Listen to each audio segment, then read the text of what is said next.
Fantastic, and thanks everyone. Thanks so much for joining us. We're actually very excited to have this conversation. We have a little bit of competition here because we noticed there were a lot of hoots and excitement in the prior one. So we're gonna be expecting that you all do a lot of interaction with us. We're ready to go. But I'm honored to be here. I'm honored to be joined by a really great panel. We've got Gaurav Sharma, who's with Transfer. We've got Dan O'Brien with HTC, and Todd Boppell from the National Association of Manufacturers. And some of you may have been at CES this past January. I thought it was incredibly notable that Siemens started their opening night keynote with a discussion around the industrial metaverse and what our technology means for making our industrial workplaces more interactive and immersive. What kind of savings and proficiencies can we see? But we wanted to really dive in particular, around people and the human-centric aspect of workforce and in the industrial metaverse. So that's what we're going to focus on. We were all struck by some reports that we saw from Deloitte and also work that the National Association of Manufacturers does around sort of the implications of COVID, the number of jobs that we saw lost, and the fact that even today we're looking at probably 500,000 manufacturing jobs that have yet to be filled. And so we wanted to jump in, have a conversation about how we do a better job of doing that. I will add that today, the XR Association, which I lead, we're a nonprofit industry trade association for the immersive technology industry. We're releasing an infographic that is the result of a survey of over 600 decision makers in the manufacturing sector. And I think there were grounds for optimism, which is that 81% of those who were polled thought that immersive technology, that XR plays and can play a very important role in the future of manufacturing, and in fact probably already does in some way in form and shape.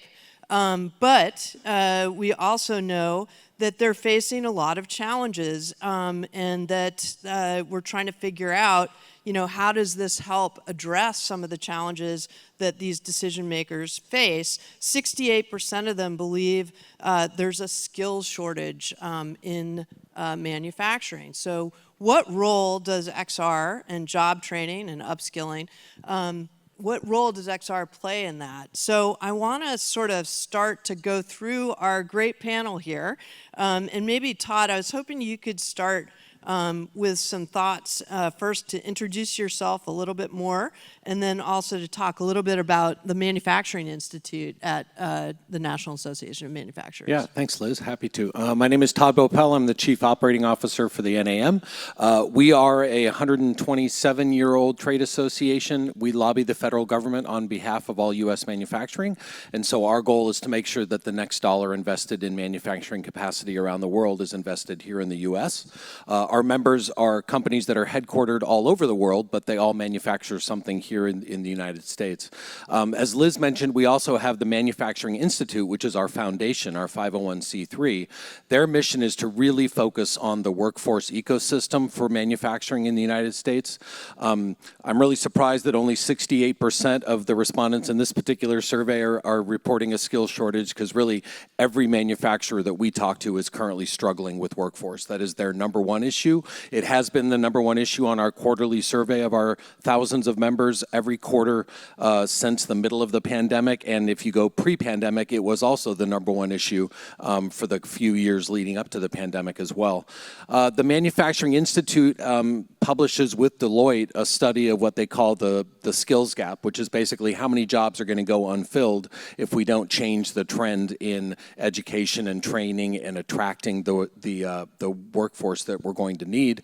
And right now, the latest numbers are about 3.8 to 4 million jobs are going to go unfilled over the next 10 years. There's currently anywhere between 550 to 600,000 open jobs each month when the jobs report comes out from the federal government. That's just in the manufacturing sector alone. So it continues to be the number one issue for most manufacturers. They are really struggling to attract that workforce.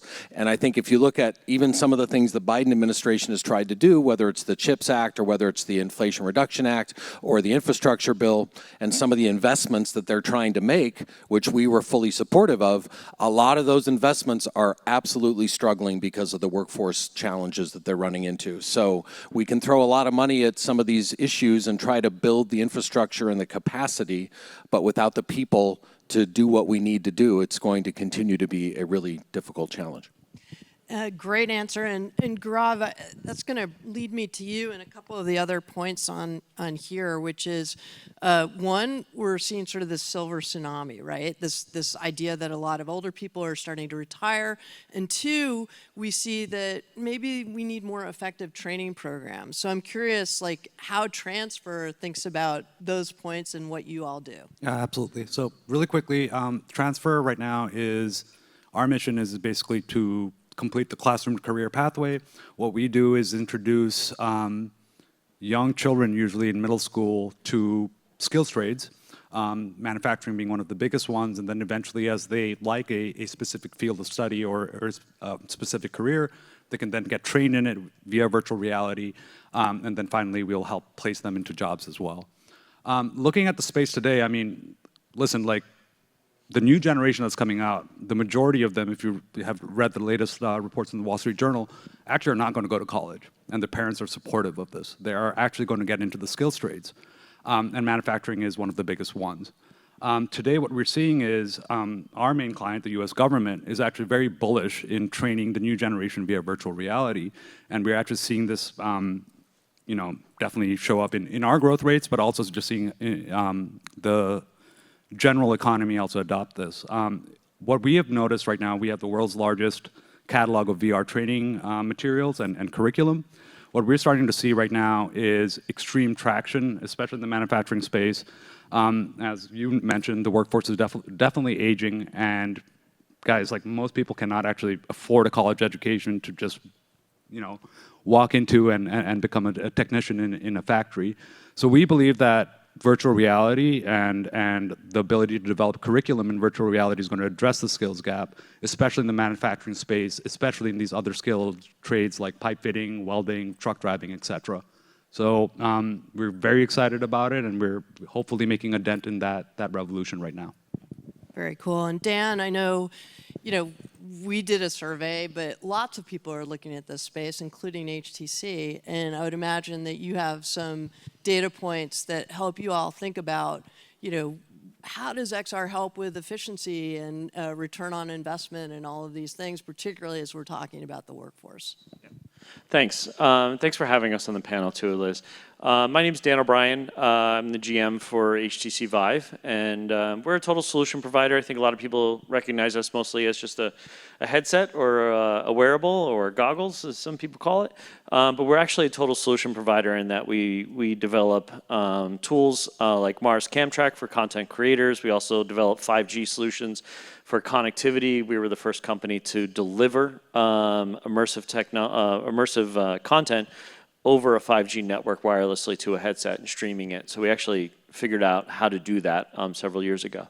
And then we also developed the wearables. And we have a Viveverse platform for collaboration and things of that nature. So we really look at it from an industry perspective as a holistic solution, and how can we solve the different aspects and hurdles of adoption. When it comes to the manufacturing space and some of the things, we actually did do our own survey in that as well. We've done surveys in financial services, healthcare, manufacturing. One last piece about our brand is actually is a blue triangle that actually stands for technology, innovation, and humanity. So a lot of why we got into immersive technology was actually to deliver solutions for humanity. The manufacturing area, what we have seen in our own survey results is just overwhelmingly it's being used for training and simulation. right? It's being used to actually increase the skills gap and then bring people up to speed into new roles, into new capabilities.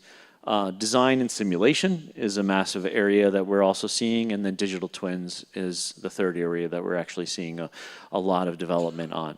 So in those areas, though, we're seeing really, 10 years ago, 5 to 10 years ago in XR, this was, where we are to then to where we are today. I'm very encouraged. While some of the numbers that we're actually presenting as, these gaps the skills gap inside the industry and how wide it is, what we're seeing now is a really rapid adoption to where we were 10 years ago. And I think that's a true testament to where we are, what we've done. We've also seen where, hard skills, 9 out of 10 people feel safer after they've been, training in a simulated environment. So we're seeing really, really good positive results, very effective efficiencies in terms of adoption of the information, and then how confident the users are once they're in the field and actually doing those jobs. So we're seeing a lot of really good progress. While there's a big gap, I think we have great tools that can actually solve those problems. Yeah, and I think it's important to try to identify the gaps and then figure out how to fill them. And one of the things that you mentioned, and I sort of alluded to at the beginning, is this is about people. It's about human beings working in these environments. And I wonder, Todd, from NAM's perspective, our survey found that 71% of decision makers said that their employees, their workers, are really benefiting from the use of immersive technology, but I'm curious, from your vantage point, what are you guys learning in that regard? Yeah, I think we're hearing the same thing. I think there's a huge variation among different manufacturers as far as how mature they are and where they are on this journey, right? And that one of our business units, it's called the Manufacturing Leadership Council, and all they do is they talk with manufacturers about digital transformation, and they share best practices and use cases and what's happening across factories around the world, even about digital transformation and where companies are. And one of the things you learn very, very quickly is that journey never ends. Every company is on its journey to digital transformation, whatever that means. And there are just huge varieties in terms of companies that are literally just getting started, companies that are extremely mature and have done dozens and dozens of pilot projects and now have many projects that are live across their entire factory base. And so with XR as well, you get that same disparate implementation across companies. Some are really embracing it for training and onboarding and really embracing it for their early career staff that are coming on board and need to be brought up to speed quickly. And I think that's one of the use cases that's the more obvious and that has gotten the most traction. Some are embracing it on the factory floor for presenting work instructions and for presenting, basically captured knowledge that they want to make sure that those workers have at their fingertips, whether it's for maintenance techs or whether it's for troubleshooting or whatever it might be. So there's some really interesting use cases like that, and we're definitely hearing more and more about those adoption use cases. But I do think there's also still this massive disparate adoption rate across the manufacturing sector. Yeah, and I think our next slide actually kind of illustrates that, right? That you see ways in which that decision makers are viewing this as a positive tool at their disposal, but we're still probably, at a third of folks saying, yes, I get this. And I think it is because of the variety and the range of adoption that we see those numbers. But maybe, Gaurav, when you look at these things, in terms of addressing the gaps of improving hiring, which I think is a huge thing, and retention, how does transfer sort of think about the role that you play in addressing those types of issues and how we can up those numbers a little bit? Yeah, definitely. So transfer has two main products, right? One is this product called career exploration, and the other one is actually skills training. So the first step is just actually highlighting that there's a career in a specific space. And that's what career exploration does for us. It's a 5-minute day in the life of anything, right? Like you could be an industrial maintenance person, you could be a pipe fitter, you could be an electrician. And basically what we're trying to do right there is introduce middle schoolers to these fields early. And what we've noticed is the retention as well as the excitement tends to be a lot higher than if, say, someone like myself came and gave them a speech or anything like that, because it can actually feel and understand what's there. The other thing that it does is it's also, highlights fears that they might have. So some people will realize that I don't want to do this job because I'm afraid of heights. I don't want to do this job because, hey, there might be blood there, so on and so forth. The second big area that we've noticed is in our skills trades, VR and our studies around effectiveness is that it's highly effective. The retention is extremely high. And by the way, the actual muscle memory in terms of how you actually do a physical task is also extremely high. So we feel that transfer is actually addressing the larger problem in two ways. Number one is highlighting that, yes, there is a six-figure job at the end of the tunnel if you actually want to explore manufacturing. And then number two is you can actually come in and get extremely good training via our content that is not only effective, but also will, has high retention. So that's how we're thinking about it, and ultimately the main goal that transfer has is to just place people in tomorrow's jobs. And we believe that these two products are actually helping address that. I recognize what I'm about to say is not specific to manufacturing, but I'm also really struck by how this helps with recruitment. I saw a wonderful guy who runs an HVAC company, I think in the Maryland area, and he was saying that he had a real problem with recruitment because people didn't think that HVAC was a cool thing to be doing, and that once he introduced VR training, all of a sudden he had a line out the door, right? That it was a really cool thing to be doing because he was paying attention to the latest and greatest technology. So I like the way it starts to build momentum. But shifting gears a little bit, Dan, it says here 37% of decision makers believe that XR can address workforce skills gaps.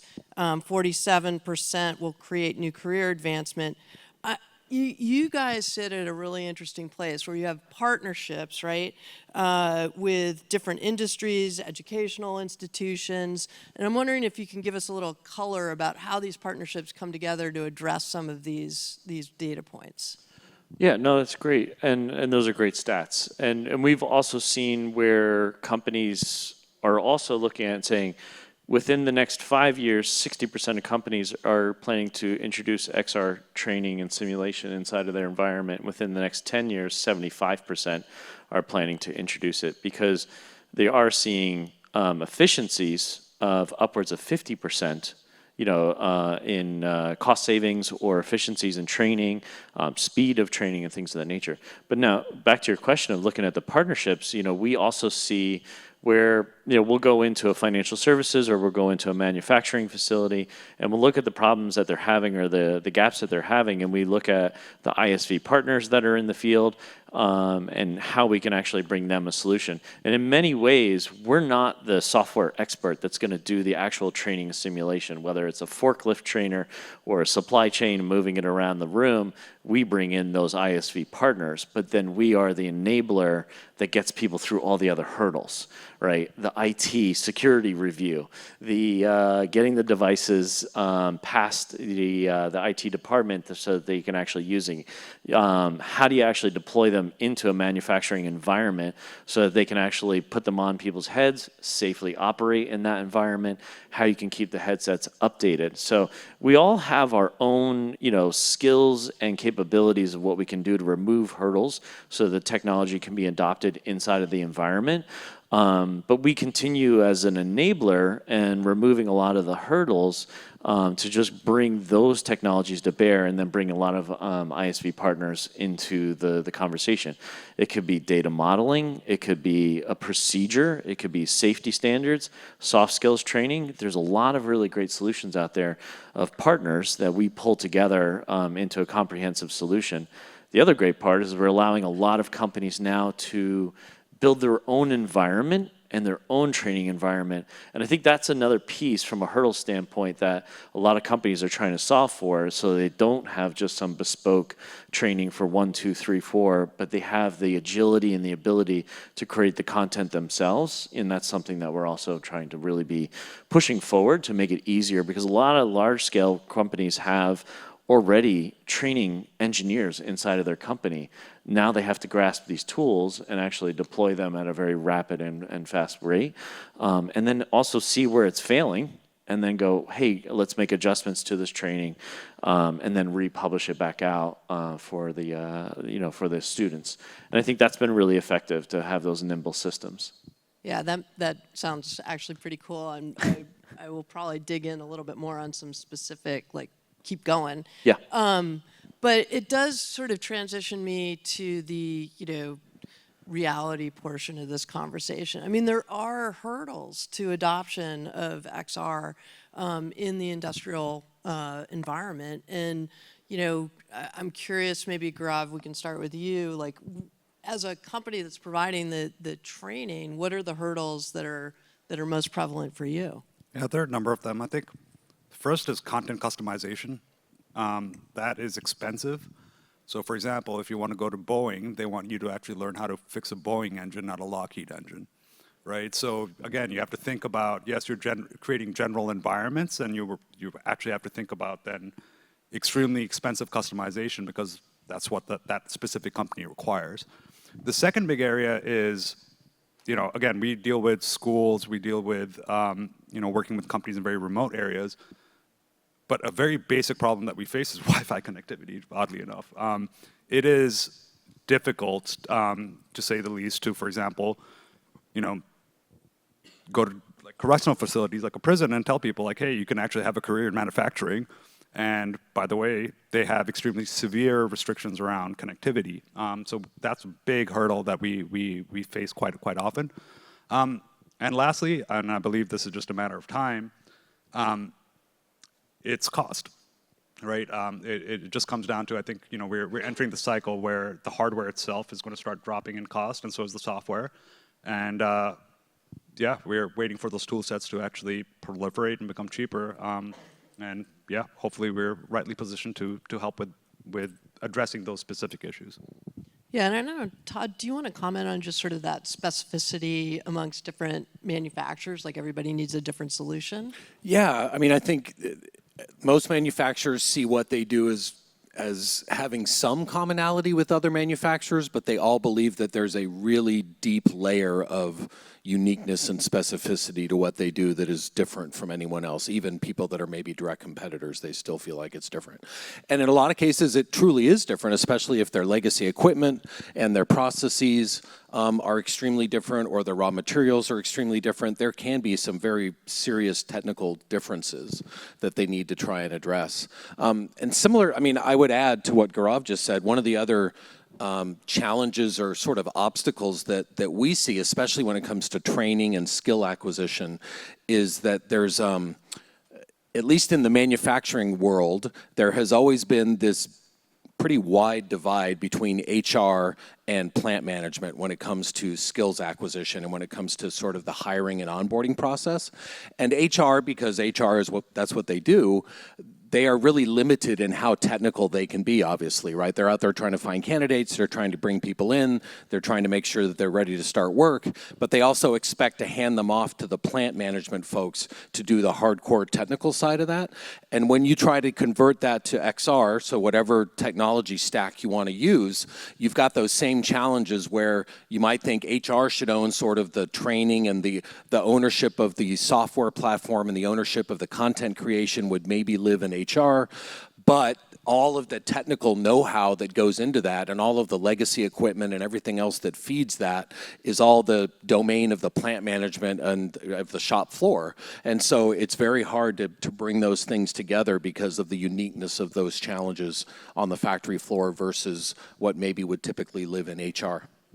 I'm just curious, just following up on that, have you seen good examples of, not necessarily specific to XR, but just good examples where technology has been able to bridge some of those gaps? Yeah, I think there are some great examples, and I think what people have really realized, especially when you talk to manufacturers that are further along the maturity curve of digital transformation, is they realize that all of the silos they used to believe were sort of necessary and were very operationally disciplined all have to be broken down. So one of the real keys to successful digital transformation is to engage your frontline folks as early as possible in that entire process. So go to the factory floor, talk to the equipment operators, talk to the maintenance techs, talk to the people that are not just managers but are actually doing the work. And whether you're talking about how to train their replacement eventually and make sure that the skills they know can be passed on, or whether you're talking about what does digital transformation look like that's going to make their job easier, what sort of dashboard do they want to see, what sort of decisions do they need to make on a daily or hourly basis. All of those conversations need to involve those frontline folks so that that information and that perspective makes its way into the digital solution or the digital fabric that they're trying to create. And the ones that fail is where somebody like HR or IT or a vendor just says, here's the solution we're going to lay on top of you, and we think it's better for you, and so you should just embrace it. And that doesn't usually go very well. And with manufacturing, it's especially challenging because the way the physical demands of manufacturing intersect with the digital world, there's so many different complications there. And so doing it well means engaging all of those stakeholders as early as possible. Hey, Dan, how does HTC tailor to all those different pieces? And second question, what are some of the challenges that you're seeing beyond that? Okay. Yeah, no, I think those are super valid, and we've seen that definitely in the field where people have created content and said, here's training on this, and safety officer training, and then you talk to the actual safety officers, and they go, that's not how it really happens. Yeah. And, so, we definitely have run into those scenarios. And I think there's a bit of humility that has to go into that, where you can kind of say to the content teams and the content. Well, I think what's been really great the last couple of years is seeing a couple of the development teams that are low code, not no code, but low code, where now the trainers are enabled to create the content from their perspective. I think it's very important to get the actual trainers that are interacting with that frontline team to be doing that content creation. And we are starting to see, even here at AWE, there's companies that are doing that, right? And so whether it's soft skills or whether it's hard skills, but it's enabling those teams to be able to make that type of training content more dynamically and more easily. That's a friction point. Content creation, right, is a friction point that we try to remove. I mean, the Mars CamTrack solution that we did is a dual camera system for focus that cuts down post-production time and recording time for content creators, and we're trying to make that as inexpensive as possible. It's just one of our developer tools. There's other tools out there for those creators. I think and when you get into agnostic side of it on the network side and the deployment and the scale of moving the content and the different components that you'll consume the content on, that's another big hurdle. Right? So the connectivity piece, definitely we can work on that, definitely can be solved, whether it's through Wi-Fi, whether it's through 5G connectivity, whether it's through, what will be in 6G connectivity in 2030. But all of those, the connectivity solution, that's definitely being solved, and it's critical. So many people say, what is the killer app? What is, it's a game. Connectivity and delivery of content, it's like the railroad system, in the 20s for oil. Right? Like, it is so critical for people to just put a headset on and it just works. Or they put an iPad in front of their face, or they have their phone in front of their face, or their PC. So it has to be agnostic across the different input methods. So it's not everybody's going to be wearing a wearable. As much as I want to be like, everyone buy a wearable. No, they're not going to do that. But it's great to have that level of training because we know kinesthetic learning, as you were pointing out, right? Like, retention rates for kinesthetic learning, 75%. Retention rate for somebody that's reading, 15%. You're going to remember 5% of what I say in a lecture. So as engaging as I am, you will remember about 5%. And over 6 months, that goes down to about less than 1. So skills fade, also another big problem. Kinesthetic learning solves for skills fade, and it also solves for retention rates up front. So we do know it's more effective, but you have to have agnostic platforms that work across hardware, across OEM manufacturing brands, And the content should be able to work across different input methods. So whether it's a tablet or whether it's a PC or a phone. And I think those things we're trying to get right from day one, and then create better tools for the content creators so that they can actually create that training content more effectively. I just want to go on record. I typically remember about 6% of what Dan says, so just saying. But I wasn't going to go there because obviously this is not the track, but AI in terms of its capabilities to tailor learning environments and input. Are you guys, maybe Gaurav, I don't know if you're seeing a lot of that. Yeah, first things first, I think, yeah, AI is going to disrupt every field. I think there are multiple layers in terms of XR and VR in terms of how AI can actually disrupt the space, right? The first one is text to 3D content generation. I think if you try to look at the solutions that are out there today, they're pretty bad. Like, I mean, we did some experiments where we asked various AI platforms to be like, hey, create an ECMO machine, which is like it's a machine that basically acts as your lungs and heart if you know your functions fail. Well, it gave us an ice cream machine. So that's the level of which I do believe that one day you will be able to sit down and type and say, hey, create this manufacturing sim with this engine for me, and it'll actually do that for you. But we're still a ways away from that. The second big area from an AI perspective is optimization. We are looking at right now, you know, a number of different use cases around how this can help. So a great example is how do you actually increase observability in a classroom? Right? So the big issue that you have right now is you'll have a teacher with 10 students running around, walking into walls with the headset on, and they have no idea what's happening in the headset. Competitor headsets. Yeah, competitor headsets. HTC has solved this. No, anyway, so AI, again, is going to help us with pattern detection, so on and so forth, so that it helps educators get people back on track if they get away.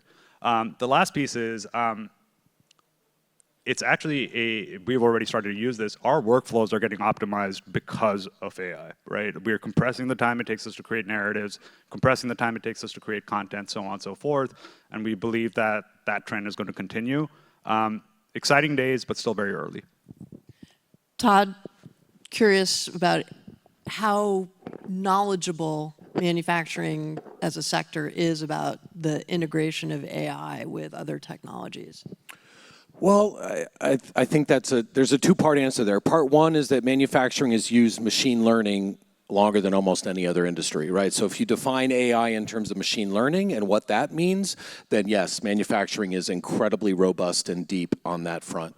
If you want to talk about Gen AI, there's a lot fewer use cases where manufacturing and Gen AI necessarily intersect, and that would be where content creation and things like that would probably live more on the Gen AI side. There are some manufacturers that are definitely more experienced and are really leaning into Gen AI, whether that's around customer service, around marketing, around all the other business functions, you know, that are off the factory floor, especially even in R&D. I know some R&D chief technology officers that are using Gen AI to try to create new product ideas. And one guy said that he asked his team to lean into the hallucinations of AI just to see what crazy ideas come out of it. So, you know, there's some of that happening, but I think Gen AI is still not nearly as impactful on the manufacturing operations side as machine learning has been for at least a decade. Got it. Very good to know. Anything you wanted to add? Yeah, no, we're big believer in it, and no, it's helping dramatically. I think when we think about the content creation side, it can actually get you anywhere from 50 to 70% of the way there. When then you can have to come in and refine it, give it the overview, but it can really advance you through a good percentage of a training simulation and how to create it properly. And then you bring your subject matter experts in to do their overview and say, okay, this is where it's off, or this is where we need to be more specific with it. So it's very, very helpful in the content creation space. It's also really helpful right now in translations. Like, we have it built in. So our own platform, if you have a language barrier, you can actually have two different languages speaking to each other. And so now if your subject matter expert trainer has a very diverse group of trainees, they can, overcome, language barriers, and you can actually then bring that expertise, whether that's in medical training, in a hospital room, or whether it's in a manufacturing site.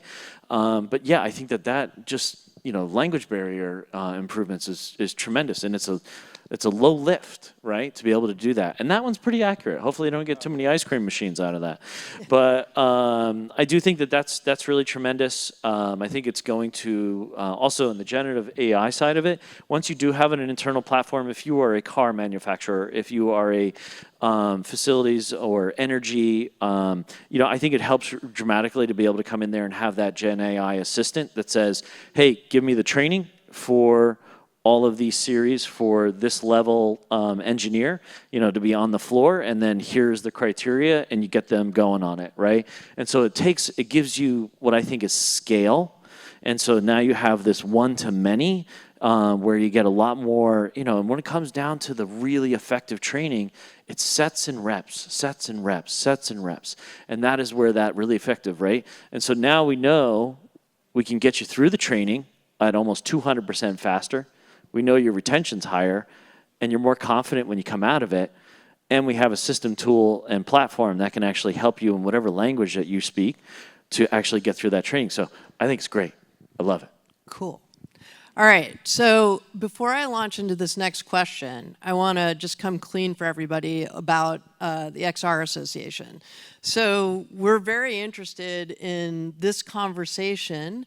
We're interested in working on best practices and research to help guide our own industry, where are the opportunities, be a navigating tool in that regard.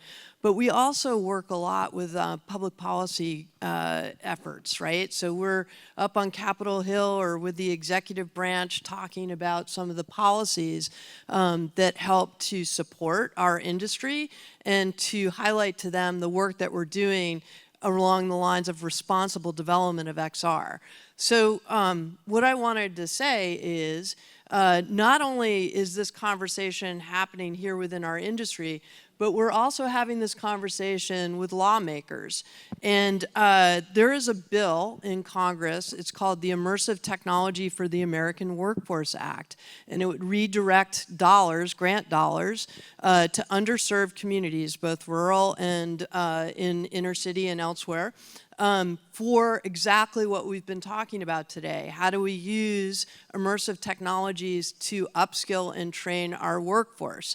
And so I wanted to start with that as a way of saying public policy matters.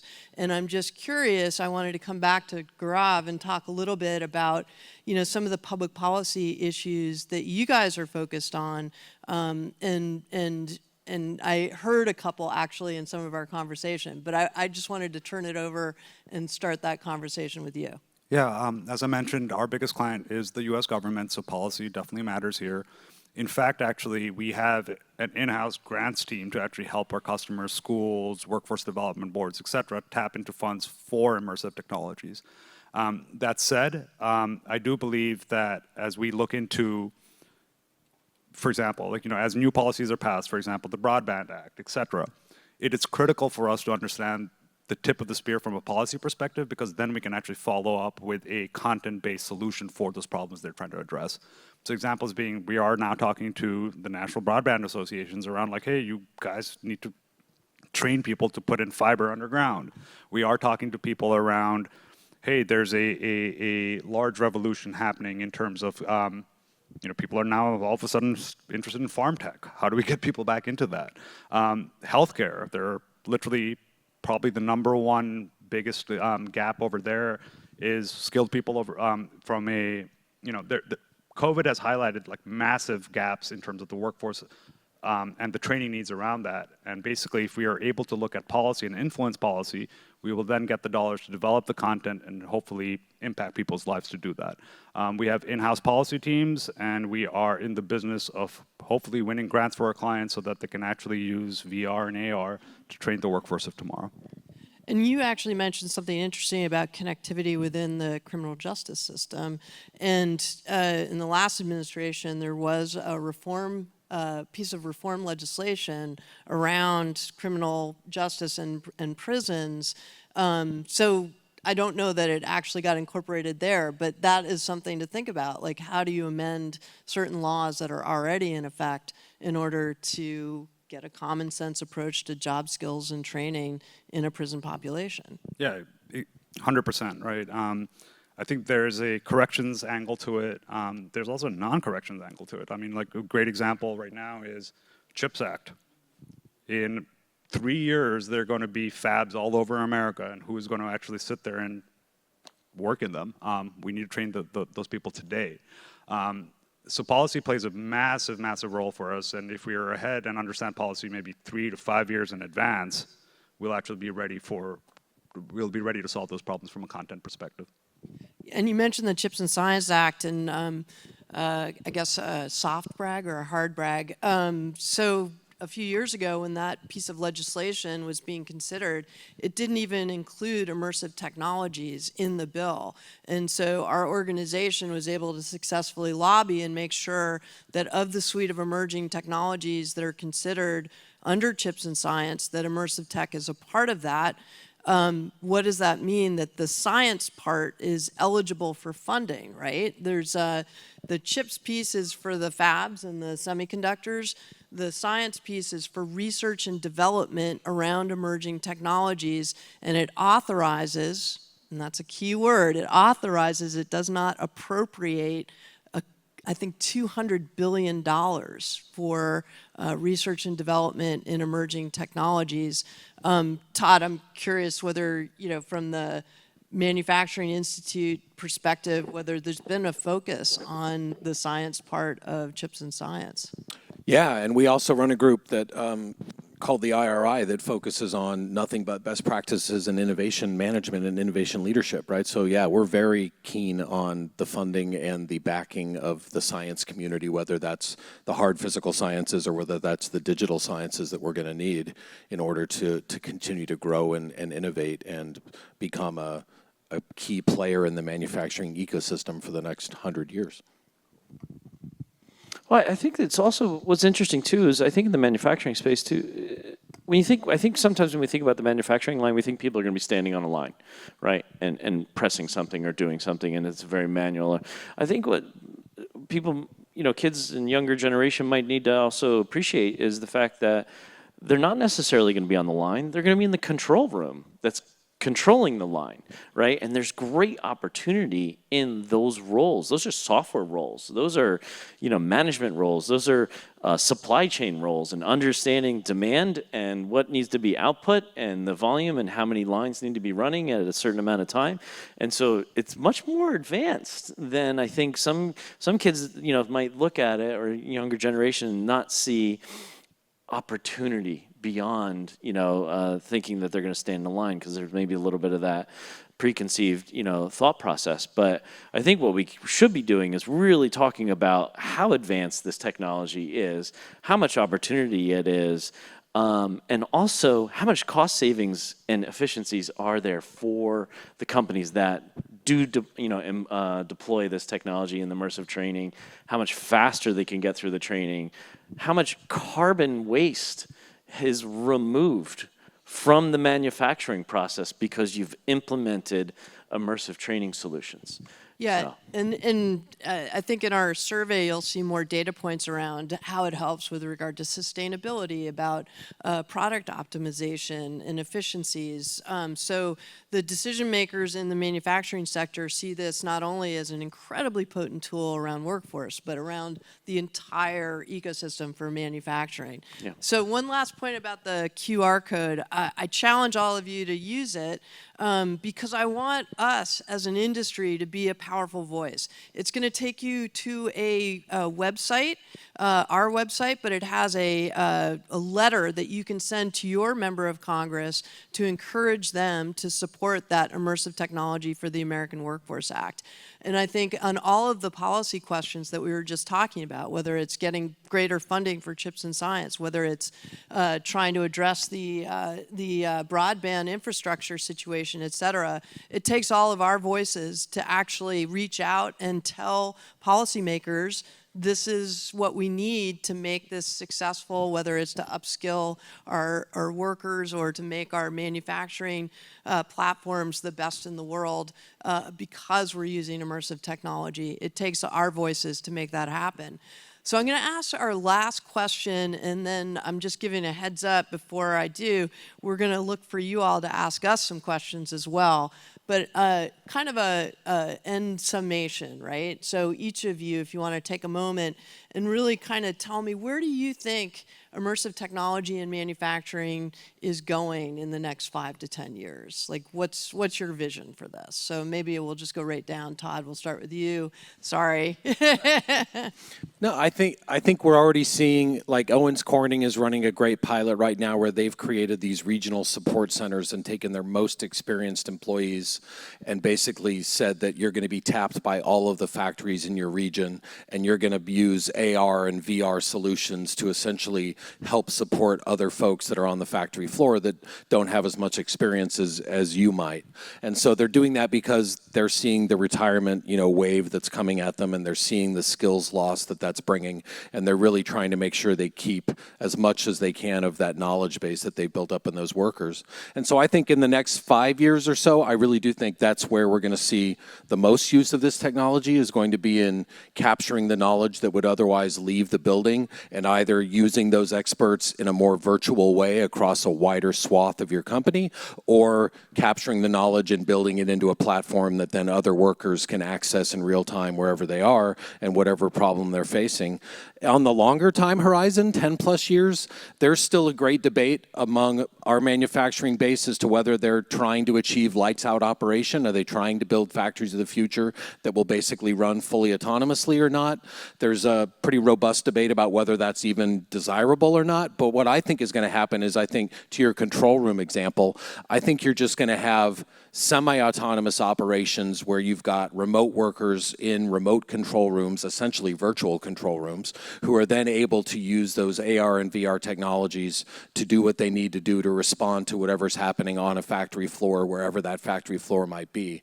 And they'll be interacting with AI, they'll be interacting with all kinds of different technologies, but they'll still be making human decisions and sort of adding that human layer, and it'll add a greater level of flexibility than we've ever been able to offer to factory-based workers, which continues to be a challenge and a real hot topic coming out of the pandemic as well. That was good.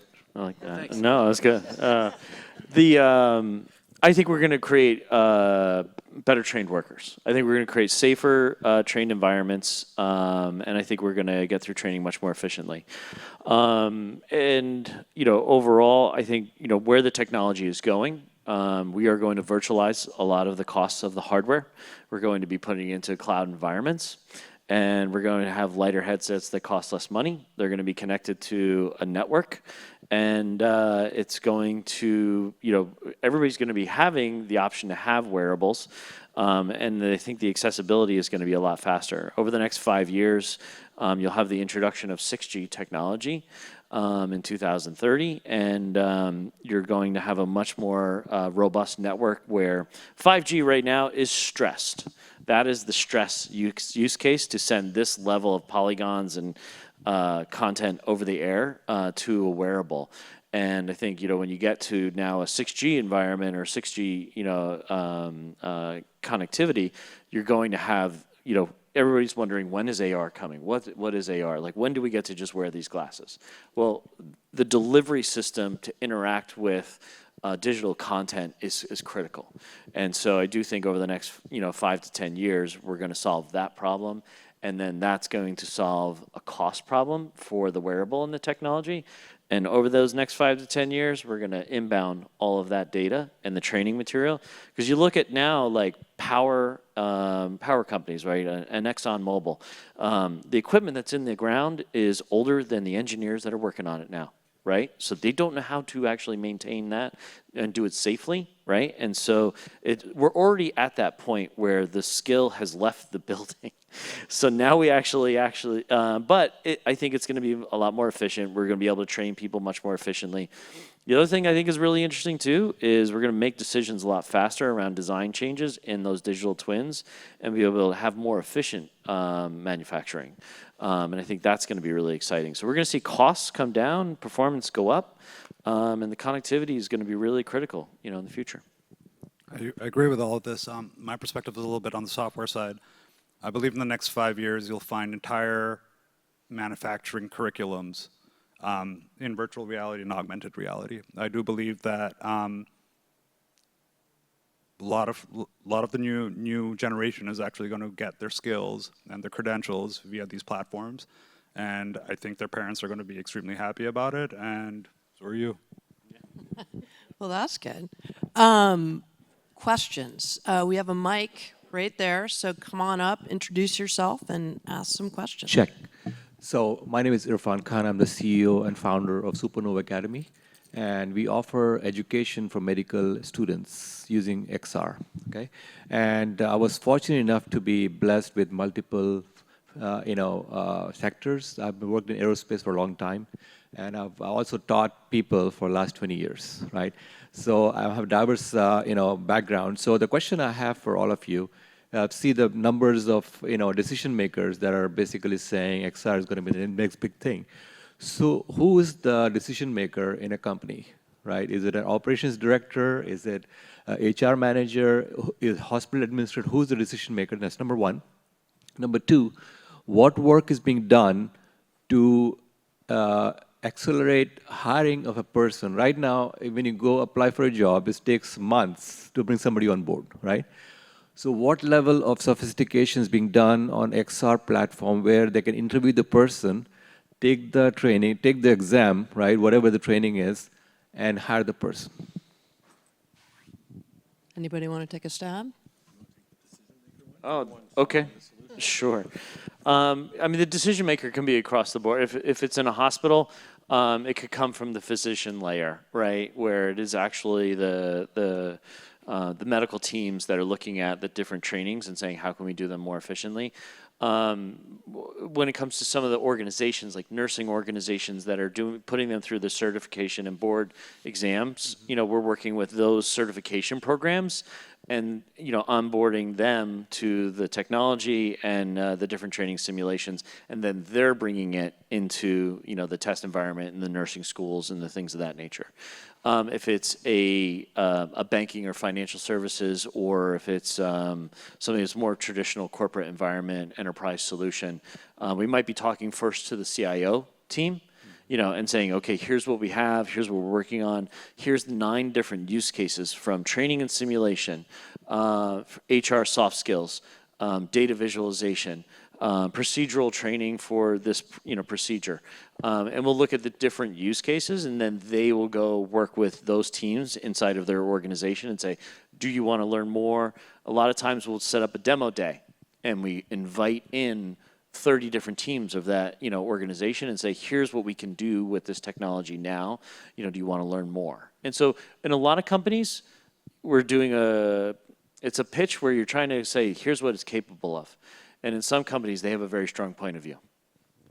And I would say, to answer your other question about the hiring process, my perspective and what I'm hearing from manufacturers, they don't have a speed problem, they have a fit problem. So they're all hiring as fast as they can hire, and they don't have enough candidates for the jobs that they have, and they don't get to be very picky. And their number one problem is not speed. Their number one problem is they have a bunch of new people start, and those new people don't even make it a week. Some of them don't even make it past lunch. Like, they go to lunch and they don't come back. They just ghost the employer entirely. They have a fit problem and a retention problem where they're trying to figure out, how do we make sure these people know what they're getting into, know what a manufacturing environment is going to feel like, understand what's expected of them, and how do we not waste any time on them if that's going to be a terrible fit and they're not going to last more than hours or days in this job. And so I think that's where XR plays a real role, because you can think about all of the ways that we've been discussing to really lower the cost of that training, lower the cost of the onboarding, lower the cost of exposure to the environment in a virtual way, to at least give them some sense of what they're getting into and what expectations they should have. And if you can weed out people from that process early on using purely virtual technologies before you invest more in them on the plant floor, then I think that's a better success rate. And just to reinforce something that Dan said, last year we did a survey similar to this one in the healthcare sector, and we did it with clinicians, patient-facing clinicians, because we felt that those were the major voices that are going to drive adoption of this type of technology. We've done other surveys, for example, with teachers, 1,400 teachers across the country when we wanted to look at education, and we did one with HR professionals because we wanted to make sure we understood what are some of those conversations about how to try on these different jobs, and then how to test out who you're trying to hire. Thank you. Yeah. We are at time, so if there are more questions, potentially you might be available outside. Sure. Great, perfect. Can we have a round of applause for our panelists, please?